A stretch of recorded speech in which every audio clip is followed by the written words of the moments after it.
Take your time. What I wanted to talk about today for the topic was unity. Because, as we all know, the Holy Trinity is made of three things: the Father, Spirit, and the Son. Now, I'm not saying it's gonna happen, but let's just flip the script and say it did. It's like a triangle. It's Father, Spirit, Son, or however you want to order it. Now, what if one of those pieces broke off? It would just be a straight line. Sure, it's still one thing because it's still two people, but it's not the whole three, because you got two over here and then you got one over here, and they can still function, but not as well as they could all together. Now, imagine if that line was cut into, then you have all three of them separately. Again, they're still going to function, but not as much as they could as the three, and not as much as they could as the two. Now, that's the spiritual version of it. Now let's go into the real world version of it. There's an old saying, I think there is, a house divided isn't a house at all. And it's not, in that phrase, it's not talking about the physical house. It's talking about the inhabitants of the house, the family inside the house. Let's just use, for example, a mother, a father, a son, and a daughter. Just even it out. You can't raise, let me correct myself.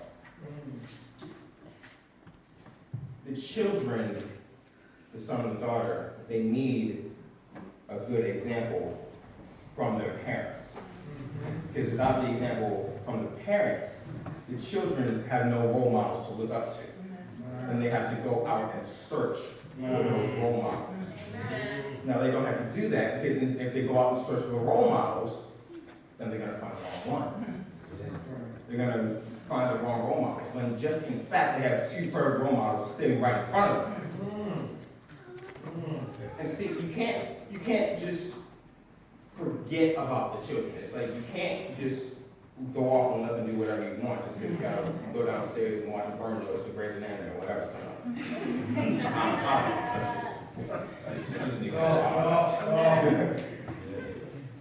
But if they have something on their mind, listen to them. Because while they are speaking about their distress or their problems, you may find out that you were in the same situation so many years ago. And you can't just hear them but not hear them. I mean, you can hear anything. You can hear what anybody's saying. But actually hearing it and taking it into account and thinking about it, that's a whole different story. Because if you just hear something, then you'll just hear what they're saying and then be like, okay, well, I'll figure something out in a bit, go on and back upstairs and play with the toys. But if you're hearing it, you will not let them go until you figure out the problem and how to solve it. Because it's like I said, a house divided isn't a house at all. And because it's like a totem pole. It's like 1, 2, 3, 4. Take out the bottom pole, and it goes down. The other one, now it's just one sitting by itself. And that one sitting by itself can't really do anything. Because it can't function, it can't do what it's supposed to do. Because it relies on the other three pieces of the whole. You need to stay intact no matter how bad things get. Because trust me, I've been in the exact same scenario. No matter how bad things get, you cannot allow the unity of the house or the whole or the family or whatever. You cannot allow the unity to be broken. It's true. You have to persevere. You have to trudge on through whatever scenario is going on in your life. And you know that you don't have to do it by yourself. Because by yourself, you're not going to get it. Because you can go to all the doctors, all the physicians, all the fortune tellers, all the gypsy people with their magic cards. It's not gonna matter. Because the one person who knows what to do is sitting upstairs watching us now. He knows what's going to happen. He knows what to do. We don't. We think we know, but we don't. Because we can think about something, because we can be on the same road. We can just be thinking about something and then go this way. But God knows that we're on the same road, but we have to go this way. Right. And he's just waiting, he's just sitting there waiting for us to ask him for help and what to do. Amen. Now, some people won't do that because they think, oh, I don't need any help, I can do this on my own. I've been there. I've been one of those people. But we can only do so much by ourselves. Amen. Because everything on this earth is going to fade away when that day comes. Nothing's going to matter. Everything down here is going to fade away. And we're all just going to be up in heaven, living the dream. The dream that has been Adam and Eve's dream all the way up until now. It's the dream we all aspire to live up to.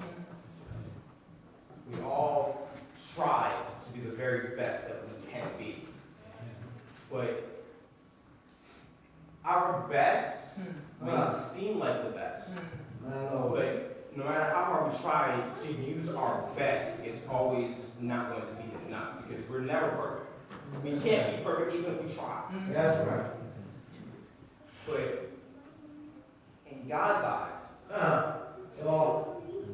we're just this little precious diamond that's gone through all this turmoil and struggle. Because before, in the very beginning, when all of us got here, we're just that little lump of coal. And all of our lives, that's the pressure on us. And then once that day comes, and we cross the gates into heaven, we shed the black and dirtiness of the coal. Amen. And we open up as a brand new diamond. That's the thing we all dream about. That's a dream in the middle of the night. And then when you wake up and you know it's not right, you're like, dang, why didn't that be right? But the point I'm trying to make is, don't try to be something you're not. If you try to be something you're not, you're going to probably end up with the wrong people and in the wrong situation and in the wrong scenario. Don't be what you aren't. Don't be what people expect of you. Matter of fact, don't be who you can be. Just be what you expect of you. And that's actually not true either. I think about saying that. It's not what you expect of you. Because what you expect of you isn't gonna matter when the day comes. The one who has the first and final say in everything, that's God. So don't listen to how others try to persuade you. Don't listen to those thoughts in the back of your mind just trying to creep their way up to the front of your head, and then they come out of your body and then you act like it. Don't listen to those. Don't listen to other people. Don't listen to the people who are going to have a negative influence on people's life. The one person that you really need to listen to are the people who are going to help you grow. Because the people who help you grow are always going to be there. They are going to be the roots to your tree, and they're going to help you grow until you can't grow anymore. But even when you can't grow anymore, they're still going to be there trying to push you up.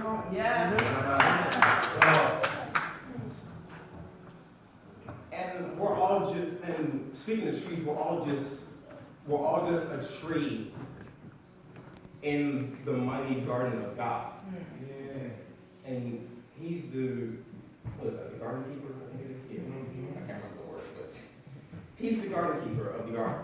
He watches the garden to make sure nobody tries to get in and steal some of our fruits. And the fruits on our trees is joy. You can't let anybody steal your joy.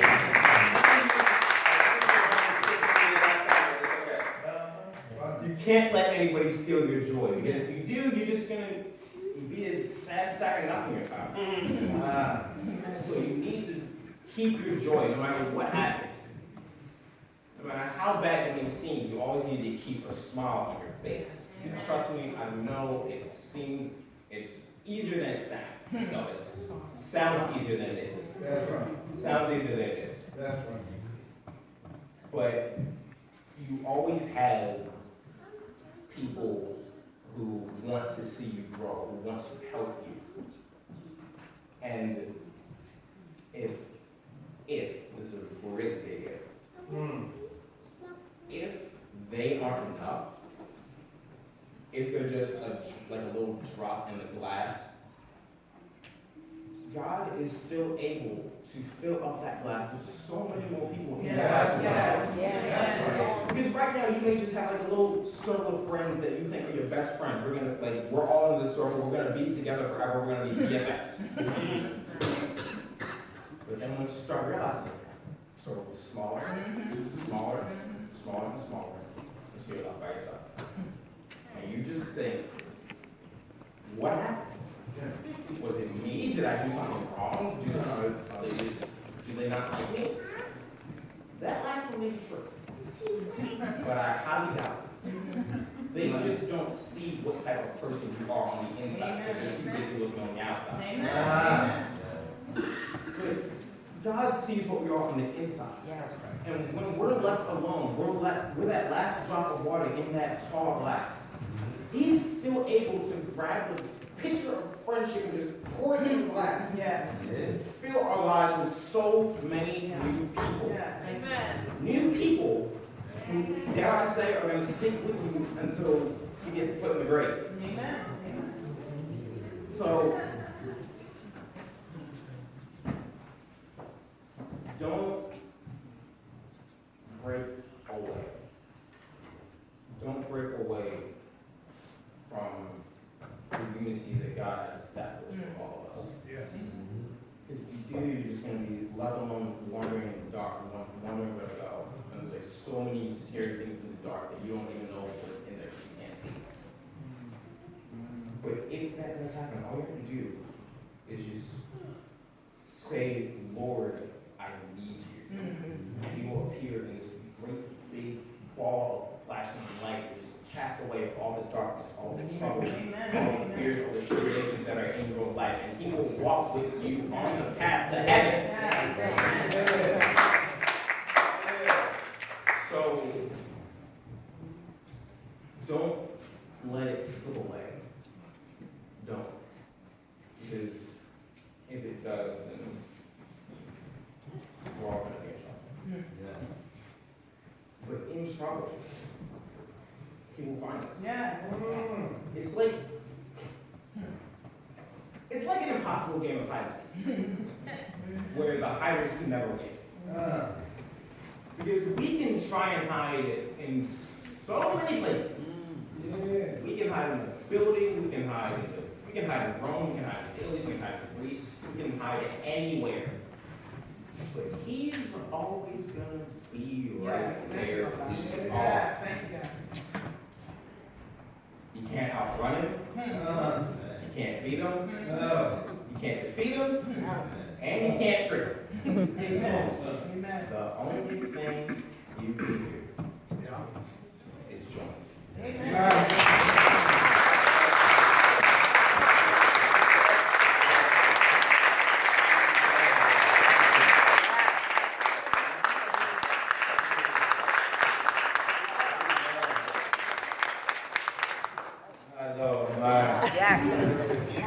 Let the church say amen. Amen. And this just goes out to all of you here.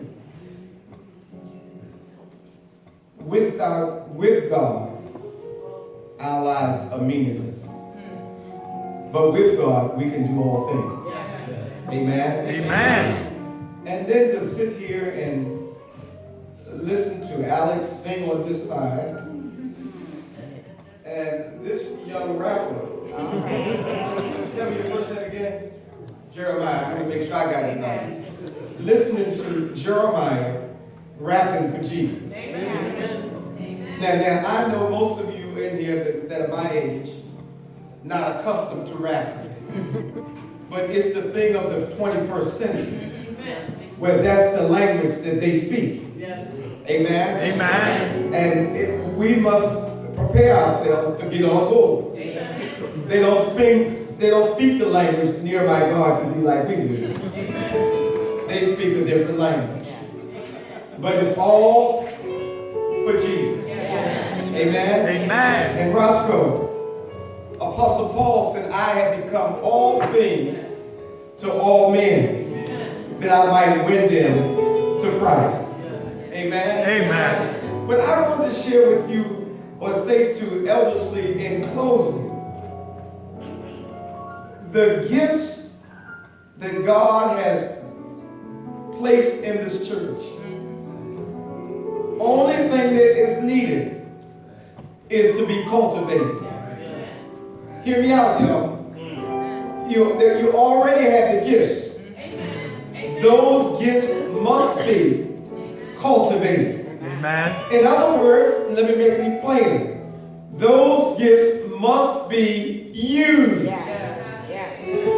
Not every now and then. Those gifts must be used to glorify God. Amen. So Jeremiah, this young itinerant preacher, to Skylar, and to the young lady who wrote the poem, my prayer is before you leave, I want to make sure that every adult have a copy of that poem. So before she leaves in the benediction, somebody get that poem, because that's good stuff that you can use every single day. Amen. Amen? Amen. Coming from the heart of this young lady. So I thank God for everything. Today for what our eyes have seen, what our ears have heard. And we thank you for the feeling that is in our hearts right now. I pray that nothing that has been said or heard today will be forgotten. And I pray that everybody here will take these feelings, these messages, these songs to heart. And I also pray that they show it to other people so that they may be enlightened